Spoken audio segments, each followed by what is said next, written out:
सबसे पहले तो ये कविता हमारे वतन के नाम, जिसने भी इन अल्फाजों को रूह दी है, उन्हें सलाम, क्योंकि उनका जज्बाती अंदाज कम माल है।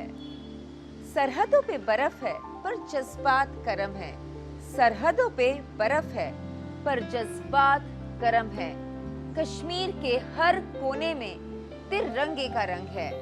नफरत के तूफान आए पर हम कभी ना झुके, दिल से निकलता है कश्मीर है भारत का, धड़कन है हिंदुस्तान की।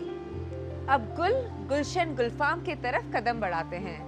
हाजी साहब मां दुल्हन को देखते हैं और उसमें उन्हें शादी के जोड़े में सजी उनकी नन्ही परी परवीन नजर आती है और उसे देख अपने जज्बातों पे काबू नहीं कर पाते और बीच शादी से ही रुखसत हो जाते हैं। अगले ही दिन परवीन को हाजी साहब बड़े ही प्यार से अनार देते हैं। उनकी आंखों में अपनी परवीन के लिए बेपनाह मोहब्बत झलकती है। बाप के प्यार से दिए हुए अनार में से परवीन एक अनार अपने प्यार रज्जाक को देती है। आमिर जू वादे की पासदारी में शॉल्स लेके अपने घर से हाउस बोट की तरफ रवाना होते हैं। उधर हाजी साहब भी उनका बेसब्री से इंतजार कर रहे होते हैं और वहाँ आमिर जू नहीं बल्कि अब्दुल्ला शाह पहुँचता है। अब्दुल्ला शाह वहाँ पहुँचकर हाजी साहब से अपनी नाराजगी बयान करता है कि उन्होंने उनका इंतजार नहीं किया और आमिर जू को शॉल्स के साथ वहाँ व्यापार करने बुला लिया। हाजी साहब उन्हें हकीकत और उनकी मजबूरी बयान करके राजा साहब की हाउस बोट की तरफ रवाना करते हैं।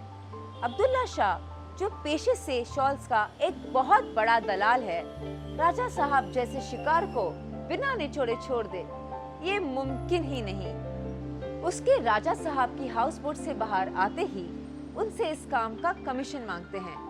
अब्दुल्ला शाह उनकी इस अजीब इखलाक पर ताजुब और हैरानी बयान करता है। मजबूरी में वो कमीशन के रुपए हाजी साहब को देकर वहाँ से रुखसत हो जाता है। नूर मोहम्मद भी हाजी साहब की इस रवैये से एतबार नहीं करते। हाजी साहब कमीशन की सारी रकम उसे आमिर जू को दे आने को कहते हैं।